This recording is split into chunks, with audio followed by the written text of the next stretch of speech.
Bonjour et bienvenue à la conversation d'aujourd'hui, l'une des conversations pour une nouvelle conscience, une nouvelle façon de penser, d'être et de vivre dans ce monde qui change à toute vitesse. Plusieurs lectures sont possibles pour comprendre les hauts et les bas de notre vie quotidienne, tant les facteurs qui entrent en ligne de compte peuvent être nombreux. Mais l'un des plus fascinants est cette fameuse philosophie du karma, c'est-à-dire l'idée que tout ce que nous avons pu faire dans le passé va déterminer ce qui nous arrive dans le présent. Pour autant, la loi du karma explique-t-elle tout? Comment s'articule-t-elle avec le concept de destinée? Dans quelle mesure peut-on dire que notre destinée nous appelle et que c'est elle qui détermine ce qui nous arrive et la façon dont cela se produit? Notre thème aujourd'hui est donc celui du karma, de la destinée et du rôle que joue notre libre arbitre dans la vie quotidienne. Permettez-moi de vous présenter celle qui va nous guider aujourd'hui dans ce voyage à travers le thème du karma. Shivani Verma, qui après avoir reçu le prix d'excellence de son école d'ingénieur, est devenue en quelques années le visage le plus connu des Brahmakumaris. C'est en 1996 que Shivani réalisa que l'éveil spirituel qu'elle avait jusque-là rejeté durant son adolescence deviendrait la part essentielle de sa vie d'adulte. Depuis 2007, Shivani participe à des émissions de télévision qui examinent les conditions d'un bien-être émotionnel, mental, social et spirituel. Elle a ainsi animé des milliers de programmes qui ont été diffusés dans les 5 continents et qui ont contribué à aider des millions de personnes à effectuer des changements positifs dans leur vie. Grâce à ces programmes, elle a maintenant plus d'1 million de followers sur Facebook et YouTube. Shivani a également animé des conférences dans le monde entier devant des auditoriums de plusieurs milliers de personnes en Inde, aux États-Unis et au Canada, en Australie et en Nouvelle-Zélande, au Moyen-Orient et en Europe. Elle a également inspiré des milieux professionnels aussi variés que l'industrie, l'éducation, le commerce, l'armée, les médias et la culture, et est intervenue dans certaines des plus grosses multinationales comme Google, Microsoft, Intel, Amazon, Sony, etc. Bienvenue, chère Shivani. Merci d'être avec nous aujourd'hui. Om Shanti, Philippa, merci. Merci à vous de vos bons souhaits, comme toujours. Remerciements partagés. J'ai l'impression que je pourrais passer des heures à vous parler tellement il y a de sujets que j'aimerais aborder avec vous. Mais nous devons suivre un thème et nous allons essayer de nous y tenir. La loi du karma. Je pense que la plupart de nos auditeurs en ont entendu parler, mais très peu le comprennent vraiment. Ce n'est pas seulement un concept venu d'Orient, puisque nous le retrouvons dans le christianisme, avec des phrases telles que tu récolteras ce que tu as semé. Cette idée qu'à partir du moment où on plante une graine, on en récolte le fruit. Pouvez-vous nous donner un aperçu général de votre compréhension de ce sujet du karma? Il y a deux mots, karma et destin ou destinée, deux mots que nous associons toujours car nous savons que notre destinée dépend de notre karma. Prenons donc le premier mot, le karma.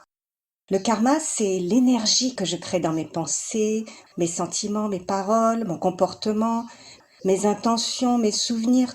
Tout est énergie, c'est-à-dire une vibration que je crée. L'énergie que je crée et que je propage partout autour de moi, c'est mon karma.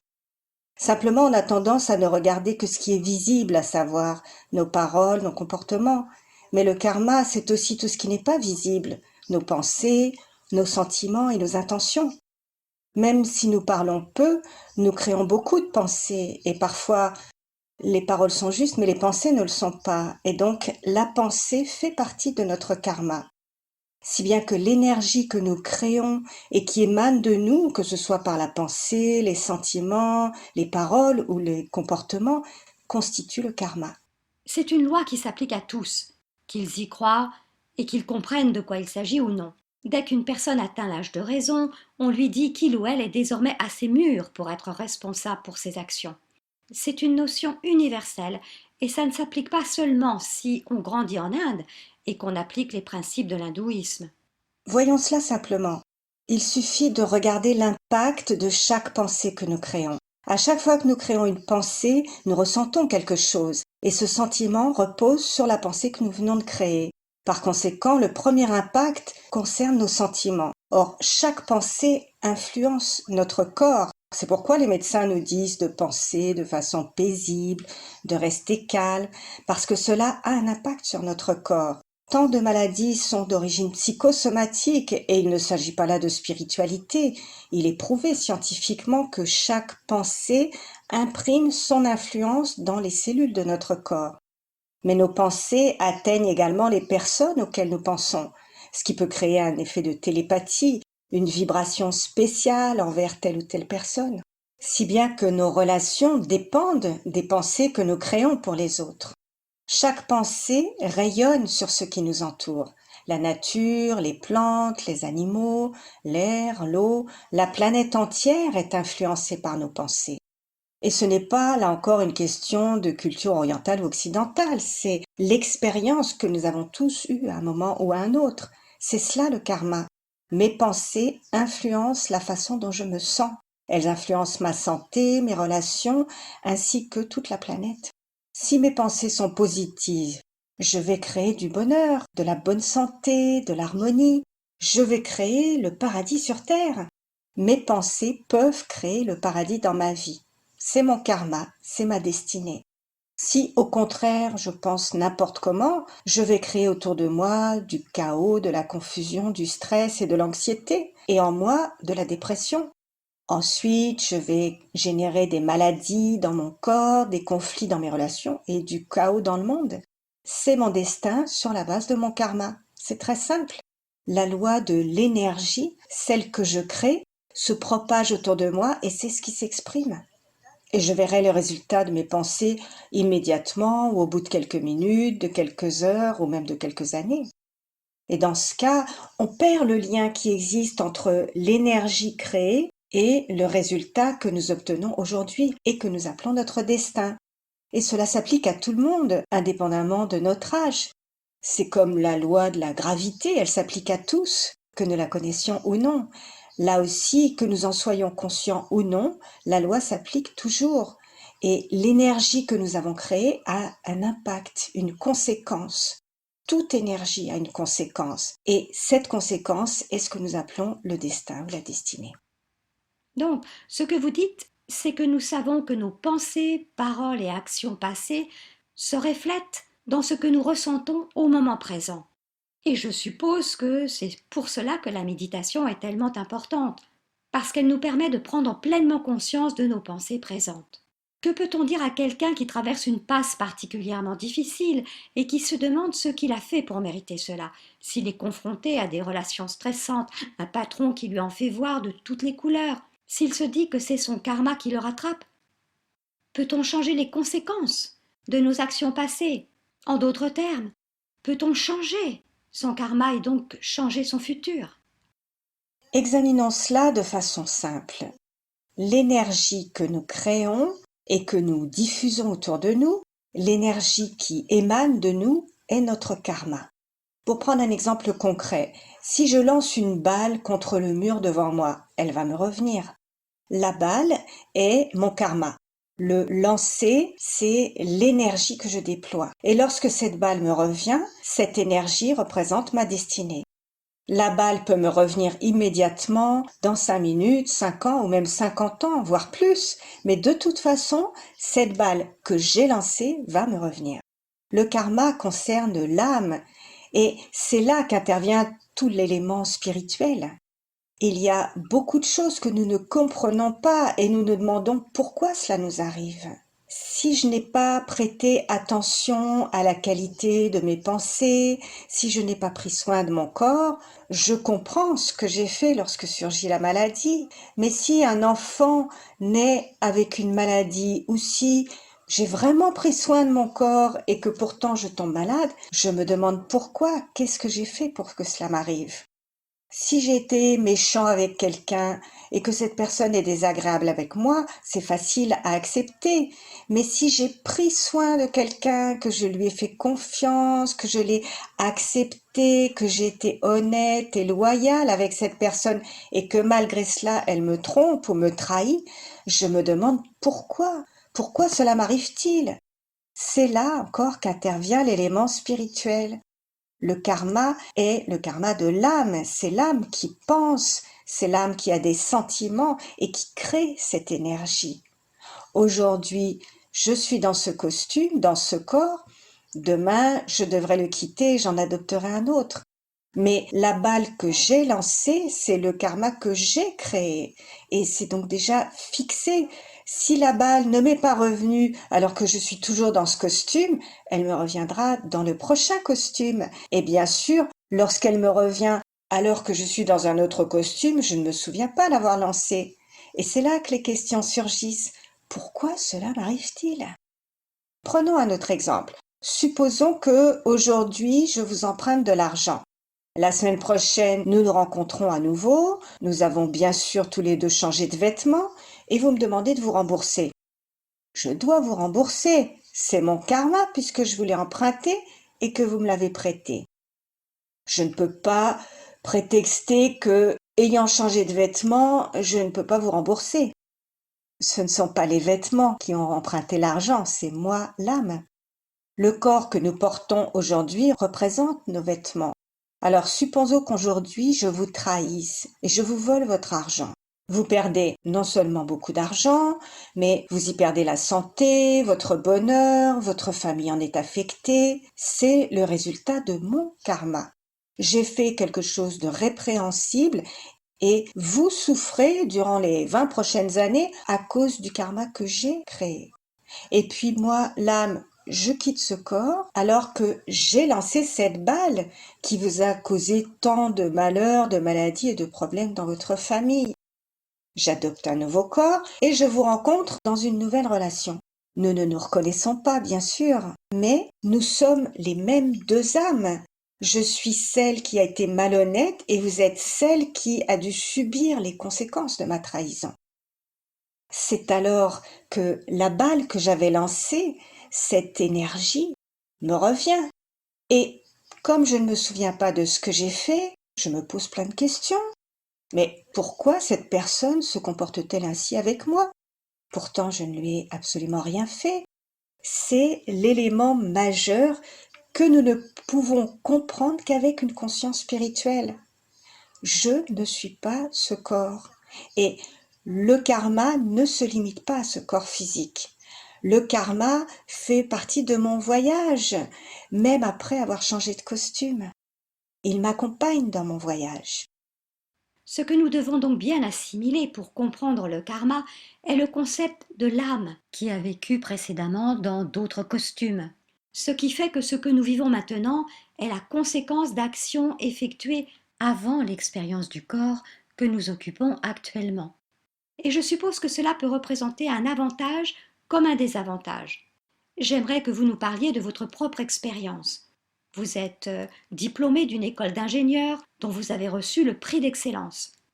Vous auriez pu suivre une belle carrière scientifique et au lieu de cela, vous voilà sur des plateaux de télévision à faire tous ces programmes devant les caméras qui ont profité à des millions de personnes dans le monde.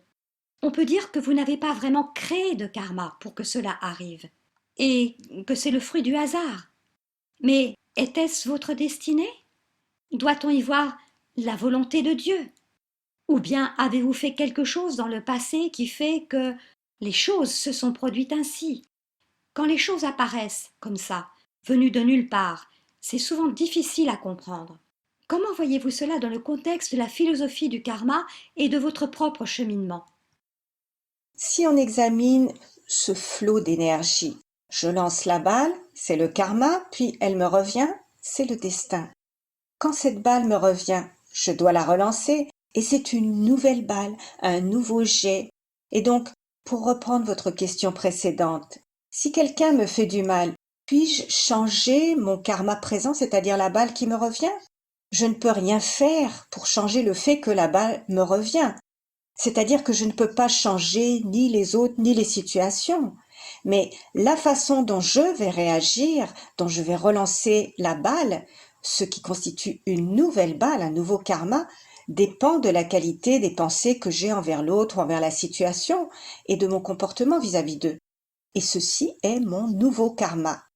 Si l'on considère les trois aspects du temps, passé, présent et futur, La balle que j'ai lancée dans le passé me revient. La façon dont je réagis maintenant, dont je relance la balle, est mon nouveau karma. C'est mon présent. Et cette nouvelle balle va assurément me revenir dans le futur. Le passé me revient, le présent est créé et le futur est ainsi déterminé. En ce qui concerne mon expérience personnelle, lorsque je regarde le présent dans ce costume, je ne pense pas avoir fait quoi que ce soit qui me prédestine à jouer ce rôle. Je n'ai rien fait pour cela dans cette vie. Mais puisque cela m'arrive, je dois faire tout ce que je peux pour jouer correctement ce que la destinée me propose sur la base de mon karma précédent. Car rien ne peut nous arriver dans notre destinée sans que cela provienne de notre karma passé. La loi du karma est la même pour tout le monde. Rien n'est bon ou pas bon, bien ou pas bien, et rien n'arrive tout seul. Tout dépend de nos liens karmiques. Lorsque cette destinée nous parvient, le karma que nous créons maintenant dans le présent détermine notre destin de demain. Lorsque tous ces programmes ont commencé, c'était mon destin. Et ce destin repose sur mon karma passé parce que je sais que je n'ai rien fait pour que cela se produise dans ma vie présente, dans mon costume actuel. Donc, lorsque cela m'arrive, ma responsabilité est de faire en sorte que mon esprit reste silencieux, que mon intellect soit libre de toute spéculation, afin de permettre à l'énergie et à la connaissance divine de m'utiliser comme un instrument. C'est mon karma présent. Et ma destinée résulte de mon karma passé. Je dois assumer la responsabilité de mon karma présent et cela créera mon futur. C'est pourquoi nous utilisons ce mot très beau en hindi, Trikaldarshi, qui décrit les 3 aspects du temps. Le passé revient, le présent est en train d'être créé et le futur est en train de se décider. À chaque instant, 3 aspects du temps sont à l'œuvre, le passé, le présent et le futur. J'aime vraiment cette idée de la balle qu'on lance, notre karma, puis qui nous revient, notre destin, parce que d'une certaine façon, cela redéfinit notre expérience du monde présent, tout ce que nous ressentons comme une épreuve, puisque c'est le fruit de ce que nous avons nous-mêmes créé. Cela veut dire que tout est parfaitement adapté à ma situation. Et je peux bien me frapper la tête en pensant que je n'ai rien demandé de tel, que j'aurais dû obtenir cette position plutôt que ma collègue, que j'aurais pu m'acheter cette voiture ou cette maison, etc. En réalité, le fait de savoir que tout est adapté à mon cas, à mon rôle et à ma situation, cela enlève toute angoisse et toute frustration et constitue une véritable libération. Cela nous confère également une certaine responsabilité. Autrement, nous blâmons le destin ou les autres pour tout ce qui peut nous arriver dans la vie.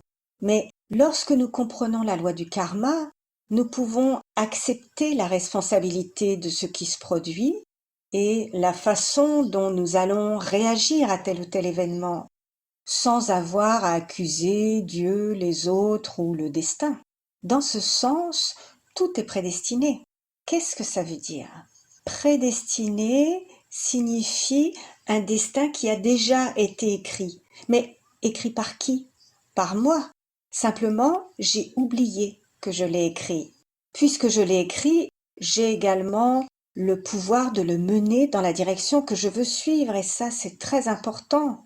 Si nous continuons à blâmer les autres, notre karma présent sera fait d'un sentiment d'injustice, de frustration, de ressentiment, de haine, si bien que le compte karmique devient encore plus compliqué. Notre énergie présente de blâme, de souffrance ou de haine nous prépare un futur plutôt désagréable. Donc ma responsabilité morale est de savoir que c'est à moi maintenant de relancer la balle de la bonne manière.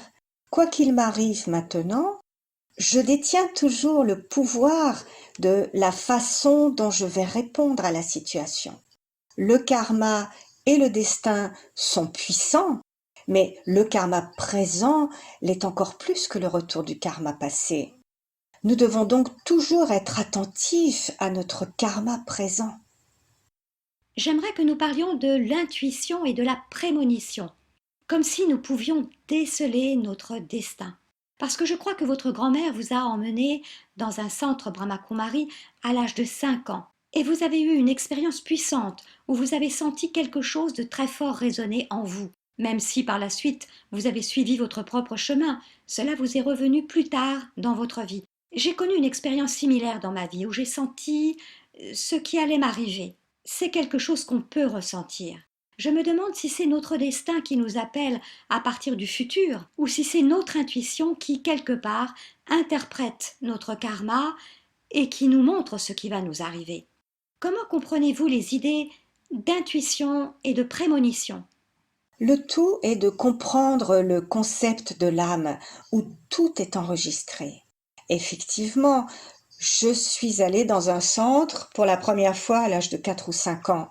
Or, les enfants peuvent se souvenir de leur vie précédente parce qu'ils ne sont pas encore complètement clairs sur ce qui leur arrive. Jusqu'à l'âge de 5 ou 6 ans, un enfant peut se souvenir de son passé et ensuite, en grandissant, il l'oublie. Comme dans la vie courante, nous nous souvenons de ce qui nous est arrivé hier ou l'année dernière, mais nous avons tendance à oublier ce qui s'est produit il y a 15 ou 20 ans. Lorsque je me suis rendue dans ce centre à l'âge de 5 ans, je pouvais facilement me mettre au diapason de la vibration qui y régnait, car je sentais que cet endroit m'était familier. D'ailleurs, ma première impression, en entrant dans la pièce réservée à la méditation, était que j'y étais déjà venue, que je connaissais ces gens. Je ressens encore cette expérience, et je savais que j'étais dans un endroit où je me sentais bien. J'étais comme revenue dans un lieu qui m'appartenait, où je me sentais chez moi. C'est ce que j'ai ressenti pendant les premières années, mais ensuite, comme je n'ai pas continué à y aller tous les jours, mon karma s'est joué ainsi. Si j'avais continué ou si on m'y avait emmené tous les jours quand j'étais enfant, mon karma aurait été différent. Mais mon karma a été d'en être déconnecté et donc j'ai oublié. Et ensuite, après 18 ou 20 ans sans lien avec le centre, j'y suis retournée et je n'ai pas senti la même connexion parce que j'avais accumulé d'autres expériences et je m'étais dit que je n'avais pas besoin de spiritualité ni de méditation dans ma vie. J'étais très heureuse dans ma vie et lorsque je suis retournée dans un centre vers 25 ans, je ressentais même une certaine résistance. Mais comme mes parents allaient au centre, que ma maman méditait à la maison, ces mêmes vibrations, ces mêmes paroles, ces mêmes façons d'être sont revenues dans ma famille et ont peu à peu effacé tout ce que j'avais accumulé. Ça a nettoyé cette couche que j'avais accumulée et à nouveau j'ai senti la connexion. Ça s'est fait en un jour et je me suis dit, ok, je veux essayer. Et la connexion s'est faite. La façon dont tout est enregistré dans l'âme est tellement subtile. Lorsque nous sentons que quelque chose va se produire, c'est parce que nous l'avons déjà écrit dans notre destinée. Je sais que je vais rencontrer cette personne aujourd'hui parce que c'est prédestiné, c'est déjà enregistré dans l'âme. Lorsque nous nettoyons l'âme de toute la poussière qui l'encombre au quotidien, grâce à la méditation par exemple, lorsque nous faisons en sorte que notre esprit reste calme et silencieux, il nous est facile de retrouver ce qui est enfoui profondément dans notre inconscient. Si notre esprit est pris au piège de tout ce qui est le bruit à l'intérieur, nous ne pouvons pas retrouver cette couche profonde de l'inconscient. La méditation nous aide à accroître le pouvoir de l'intuition, ce en calmant notre esprit et nous aide à ressentir ce qui va se passer. Et c'est quelque chose de très naturel pour beaucoup d'entre nous parce que c'est prédestiné. Et cela rend les choses plus faciles lorsqu'elles se produisent ensuite. C'est très intéressant parce que cela m'arrive souvent de rencontrer quelqu'un que je ne connais pas et de reconnaître quelque chose en cette personne. C'est comme un karma qui me dit que j'ai un rôle à jouer avec cette personne et cela se produit effectivement. C'est parce que c'est la même âme. Ce sont les mêmes âmes à nouveau qui se sont connues précédemment. Dans quelle sorte de relation, quand, elles ne s'en souviennent pas, mais elles se retrouvent. Par exemple, deux collègues de travail, elles retrouvent la même vibration parce qu'elles se sont déjà connues. Évidemment, si c'était une belle relation, tout se passera bien. Mais si ce n'était pas le cas, il se peut alors qu'il y ait des problèmes. C'est pour cela qu'on dit que le passé se perpétue dans le présent. Et donc, si je ne m'entends pas bien avec quelqu'un ou si une personne a un problème avec moi, je dois me souvenir que ce n'est pas de sa faute, c'est le résultat de mon karma passé. Mais j'ai le pouvoir de créer maintenant un karma positif et de changer l'énergie de cette relation. C'est pourquoi le présent est si puissant. Quelle est, à votre avis, l'intervention divine dans tout cela? On parle souvent de la volonté de Dieu. Lorsque quelque chose se produit, c'est la volonté de Dieu, comme si nos expériences portaient la marque de Dieu et venaient de l'au-delà, d'une intelligence divine. Quel rôle cette influence a-t-elle dans votre vie et dans celle des gens en général? Quand on ne comprend pas la loi du karma, on a tendance à penser que ce qui arrive est la volonté de Dieu. Qu'il s'agisse d'une situation dans ma vie ou dans le monde, les gens disent c'est la volonté de Dieu, car tout ce qui arrive est sa volonté. Mais quand on réfléchit à tout ce qui arrive dans le monde aujourd'hui, qu'il s'agisse de maladies, de conflits ou de désastres, l'épidémie, est-ce la volonté de Dieu? Dieu voudrait-il que telle soit notre destinée? Si Dieu écrivait notre destin, alors deux choses se produiraient naturellement. Tout d'abord, notre destin serait parfait, parce que c'est Dieu qui écrit notre destinée. Et ensuite, notre destin serait le même pour tout le monde. Dieu ne peut pas écrire quelque chose de meilleur pour moi et de moins bon pour vous. Ce ne serait pas juste. Dieu ne peut pas agir ainsi. C'est comme un parent avec ses deux enfants, il donnerait la même chose à chacun, et dans les deux cas, ce serait parfait. Donc si Dieu écrivait notre destin, il serait le même pour tous, égal et parfait. Mais de nos jours, les destins sont loin d'être parfaits et égaux. Nos karmas ne sont pas les mêmes et donc il en va de même pour nos destins. Nous ne pouvons donc pas en vouloir à Dieu pour nos destins. On ne peut pas dire que tout dépende de la volonté de Dieu.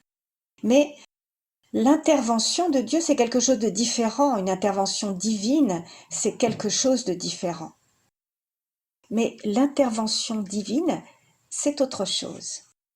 Lorsque nous nous relions à Dieu, lorsque nous étudions ses enseignements, lorsque nous suivons ses conseils et sa connaissance, et que nous les mettons en pratique dans notre vie, c'est une relation très personnelle que nous créons et qui emplit toute notre vie, comme celle que nous pouvons avoir avec un parent ou un ami, c'est une relation. Et donc, lorsque j'ai un problème dans ma vie, je lui demande sa bénédiction. Je veux que cette situation se termine et mon parent ou mon ami me dira « Mais ne t'en fais pas, tout va bien se passer ». Ils ne peuvent pas se substituer à mon karma, que ce soit à l'école ou au travail, mais ils peuvent m'apporter leur soutien en m'envoyant leurs bons souhaits, une vibration élevée. Et lorsqu'ils m'envoient ainsi leur bénédiction, le fait qu'ils m'emplissent d'une énergie élevée va changer mon karma parce que ça change ma façon de penser, ma vision des choses. Et lorsque je fais alors face à la situation, je peux l'aborder avec différentes sortes d'énergie. Cela change mon karma et donc mon destin change. Et lorsque mon destin est changé, je peux revenir vers eux en les remerciant parce que tout s'est bien passé grâce aux bénédictions que j'ai reçues de leur part. C'est ce que l'on dit à tellement de gens. Ce sont vos prières, vos bénédictions qui ont changé ma façon de penser et qui ont ainsi créé des miracles dans ma vie. Les bénédictions, les prières ne peuvent pas changer mon karma, mais peuvent changer ma façon de penser qui, à son tour, peut transformer mon karma. Et de la même façon, l'intervention divine consiste pour nous à nous rapprocher de Dieu et à partager nos situations avec lui. Nous invoquons son énergie et son pouvoir dans notre vie et nos pensées, nos sentiments et nos intentions changent et donc notre karma change. L'énergie et la connaissance de Dieu influencent notre karma parce qu'il repose sur ce que Dieu nous enseigne maintenant. Et si quelque chose arrive dans ma vie, Je dis que c'est du fait de ce que j'ai reçu de Dieu, sa connaissance et son pouvoir. Ce n'est pas moi, car je n'aurais pas pu le faire. C'est l'intervention divine parce que nous avons invoqué cette divinité dans notre vie. Si nous ne l'invoquons pas, elle ne s'invitera pas dans notre vie. Nous devons l'invoquer par l'étude, par la méditation, notre relation étroite avec Dieu. Dieu ne peut pas donner plus à l'un et moins à l'autre. Il ne peut pas faire cela.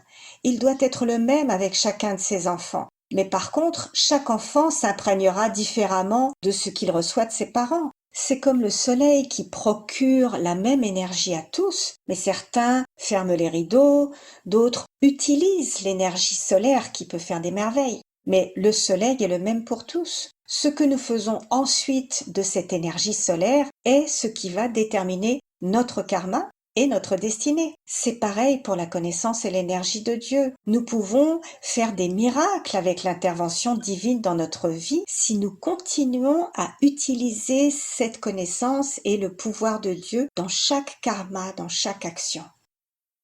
Donc tout revient à nos pensées, notre façon d'être et d'agir à l'instant présent. Oui, mais plus nous utiliserons la connaissance de Dieu, moins nous aurons le sentiment que c'est notre karma. Nous sentirons que Dieu nous utilise et ce parce que nous utilisons la connaissance et le pouvoir de Dieu. Il faut tout de même avoir la pensée de se connecter à cette énergie élevée. Mais oui, c'est bien nous qui devons le faire. Dans ce sens, cela vient tout de même de nous. Oui. Même si ce n'est qu'une intention pure, si nous avons l'intention pure de pouvoir faire quelque chose, cela se produira effectivement. C'est ce que nous pouvons appeler l'intervention divine. Mais pour qu'il y ait cette intervention, nous avons eu l'intention pure que cela se produise. Et cette intention fait partie de notre karma. Nous sommes entrés dans le territoire des décisions pratiques et nous pouvons prendre pour changer notre situation présente. Et l'une d'entre elles, très puissante, est de se connecter à cette vibration élevée afin de retrouver cette force et cette énergie qui nous permettent d'accomplir ce que nous devons faire. Quelles autres choses pouvons-nous faire dans notre vie quotidienne pour redonner un effet bénéfique à notre karma et à la situation dans laquelle nous nous trouvons actuellement? Quand on comprend cette loi qui dit tel est mon karma, tel est mon destin, on réalise également que nous avons le pouvoir de créer la destinée de notre choix. Le pouvoir se trouve dans notre karma et notre responsabilité est de créer maintenant un karma élevé, ce qui implique que mes pensées, paroles, actions et attitudes doivent être élevées et appropriées. Et pour cela, je dois partir d'une intention juste. Je dois savoir faire la différence entre un bon karma, un karma positif, et un karma négatif. Et ensuite, bien sûr, je dois mettre tout cela en pratique.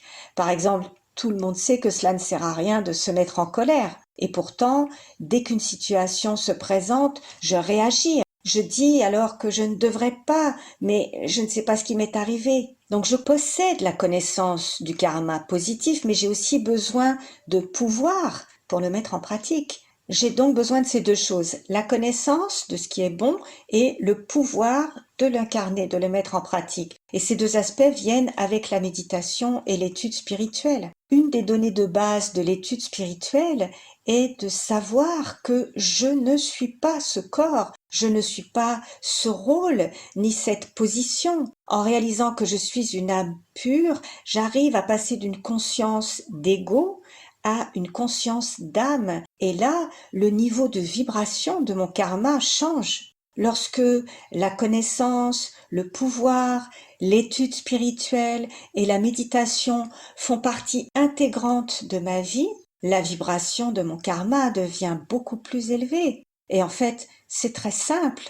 Réservez 1 heure le matin pour vous-même, pour la pratique de la méditation. C'est le plus important. 1 heure pour redonner de l'énergie à l'âme, pour rétablir la connexion avec le divin.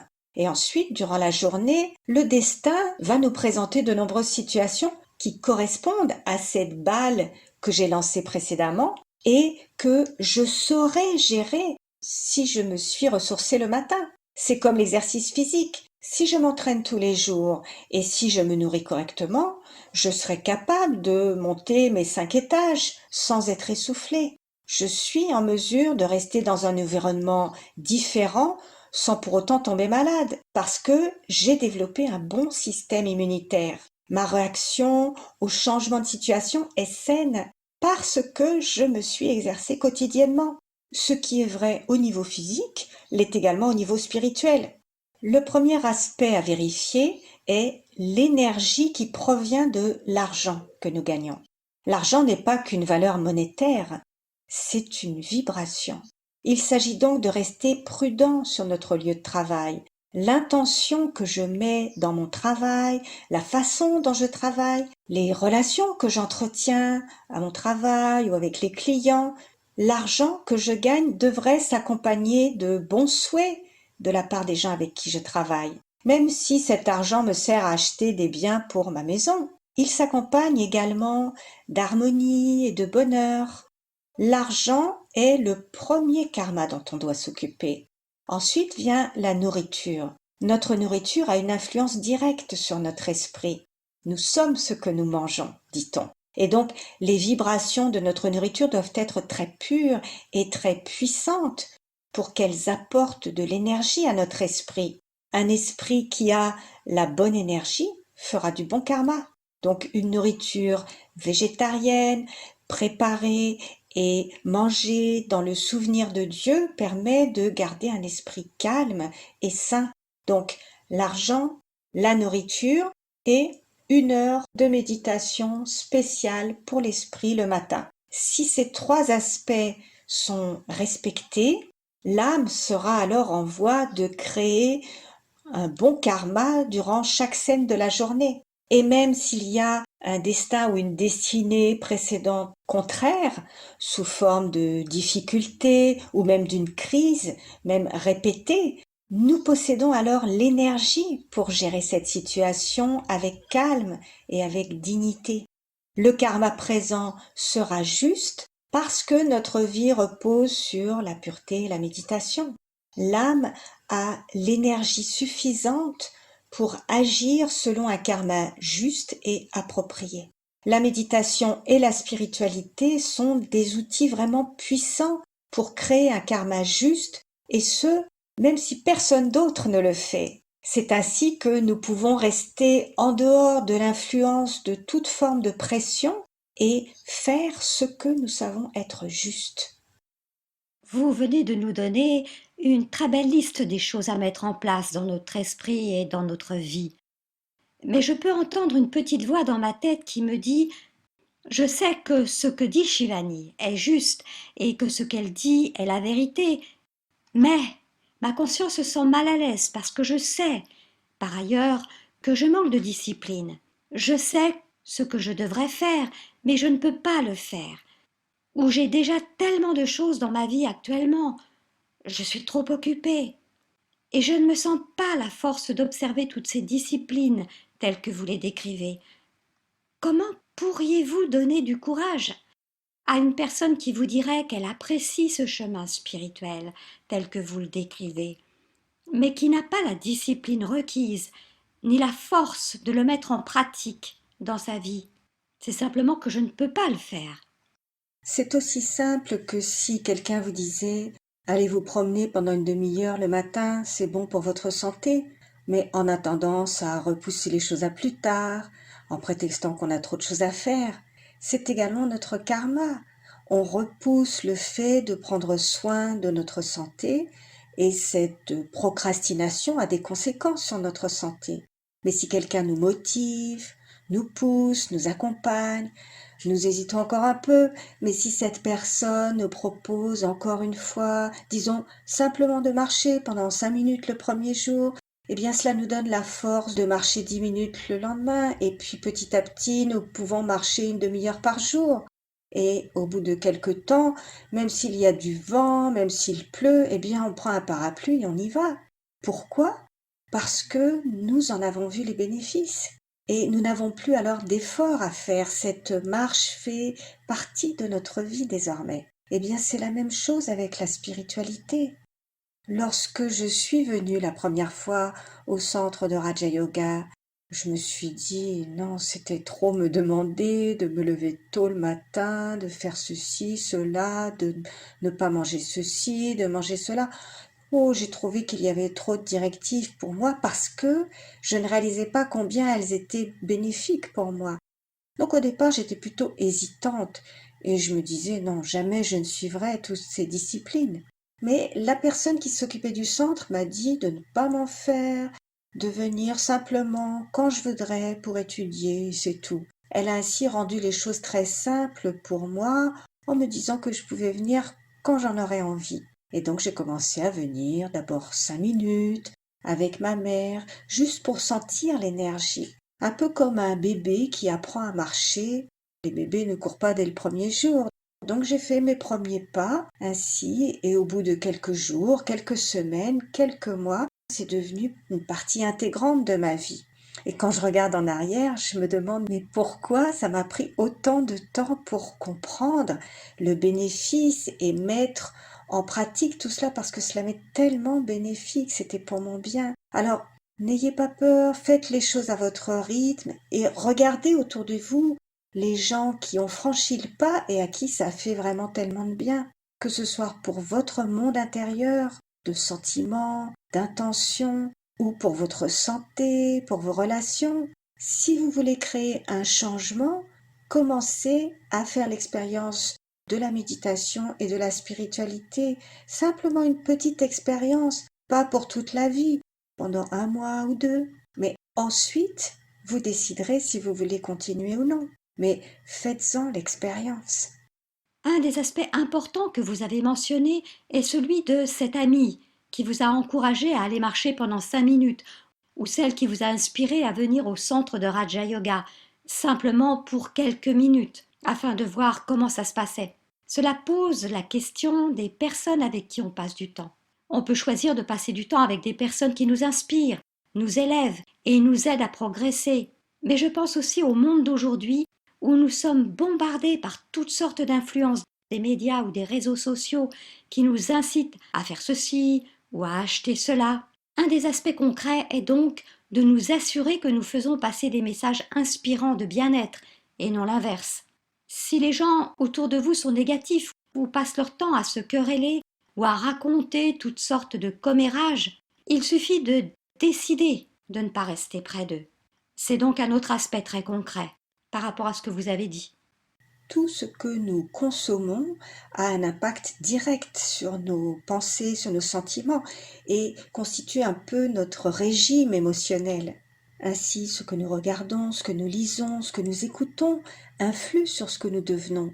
Si nous passons beaucoup de temps devant la télévision ou sur les réseaux sociaux, nous consommons beaucoup de contenu émotionnel. Nous devons être très prudents sur ce que nous consommons parce que c'est ce que nous devenons. Lorsque nous allons au centre de Raja Yoga pendant une demi-heure ou une heure, c'est également du contenu émotionnel.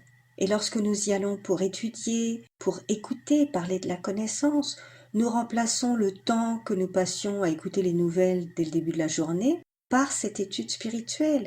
Et ce changement de contenu au commencement de la journée a un impact direct sur notre karma et sur notre destinée de toute la journée, parce que nous avons changé notre régime émotionnel. Si nous voulons devenir forts sur les plans émotionnel, mental et spirituel, tout ce que nous avons à faire est de veiller à notre régime émotionnel, c'est-à-dire à tout ce que nous regardons, écoutons ou lisons. On arrive à se convaincre que ce qui est agréable au goût est meilleur que ce qui est bon pour la santé. Ainsi, écouter les ragots peut être agréable, mais nous savons que ce n'est pas bon. Parfois, des personnes m'écrivent en me demandant de ne faire que de très courtes vidéos de 3 ou 4 minutes. Alors, lorsqu'il s'agit d'écouter des commérages, la durée importe peu, mais lorsqu'il s'agit de sujets spirituels, de quelque chose de pur, de positif, il ne faudrait pas que ça dépasse 2 minutes. C'est un choix. On peut commencer par en écouter 5 minutes de plus, et puis, progressivement, pas à pas, cela aura un impact intérieur. Que ce soit en regardant une vidéo, ou en allant au centre, ou encore en parlant à un ami, ce contenu émotionnel pur crée un karma initial et ensuite nous pouvons choisir ce que nous souhaitons consommer. C'est le karma et notre destinée vient ensuite. C'est absolument génial. Tout cela revient à nos pensées présentes et c'est pourquoi la pratique de la méditation est tellement cruciale, parce qu'elle détermine où nous plaçons notre attention.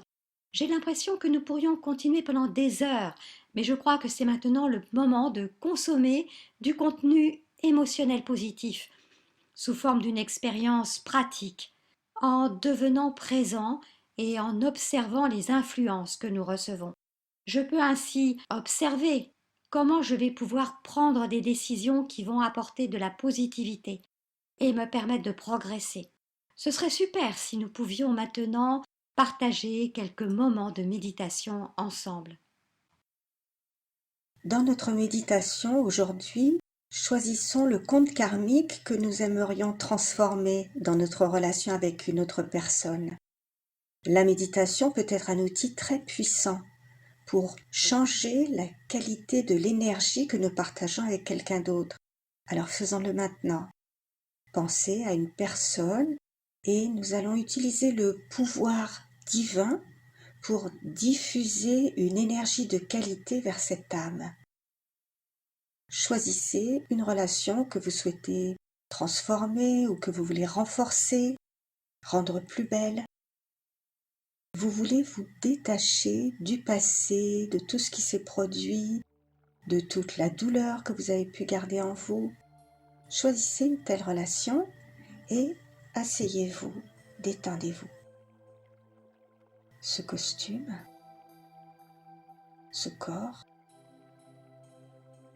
est comme un habit. Moi, l'être, je suis le maître de ce corps. Une énergie consciente. Je suis le créateur de mes pensées, de mes sentiments, de mon karma. Je suis le créateur de ma destinée. À chaque pas, c'est mon choix. C'est ma responsabilité.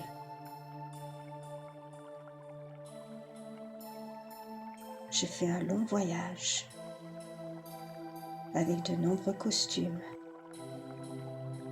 différentes relations, de nombreux comptes karmiques, dont la plupart ont été très beaux. Et aujourd'hui, je fais l'expérience des belles conséquences de mon beau karma passé. Ma famille, mes amis, mes relations harmonieuses sont la conséquence très belle de mes comptes karmiques passés. Mais sur un de ces comptes, j'ai commis une erreur par le passé. Et aujourd'hui,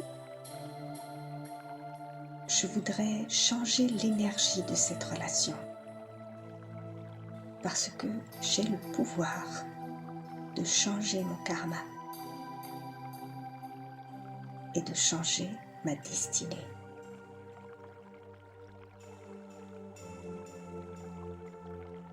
Je place donc cette personne, cette âme, sur l'écran de mon esprit et je comprends. Ce n'est pas de sa faute. C'est simplement le conte du passé que nous partageons. C'était nous deux et c'est encore nous deux aujourd'hui. Mais le passé appartient au passé. C'est terminé. Nous repartons sur de nouvelles bases,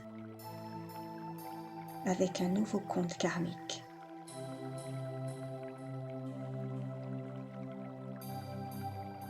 le pouvoir, l'amour et les bénédictions de Dieu me donnent la force de changer mon karma aujourd'hui.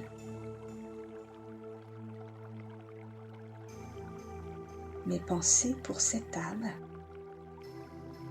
sont des pensées d'acceptation, de respect, de confiance. Je me concentre uniquement sur mon karma. C'est un nouveau commencement, un nouveau compte karmique. À partir d'aujourd'hui, l'harmonie dans cette relation est mon destin.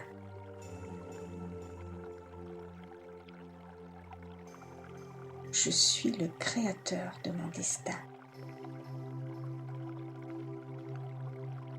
Toutes mes pensées pour cette âme sont pures. Toutes les paroles que je lui adresse sont des bénédictions.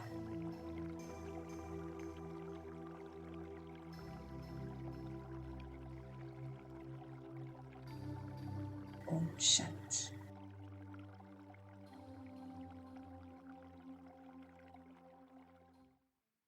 Merci beaucoup, Shivani. C'est une très belle façon de restituer notre conscience dans nos relations et de les transformer en quelque chose de positif, de constructif et d'inspirant. Merci. Vous Om nous avez Shanti. tellement inspirés à utiliser cette détermination et à examiner notre karma et notre rôle dans ce monde.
Merci.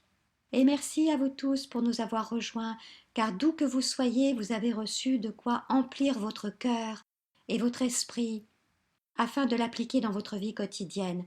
Nous allons pouvoir réfléchir à tout cela.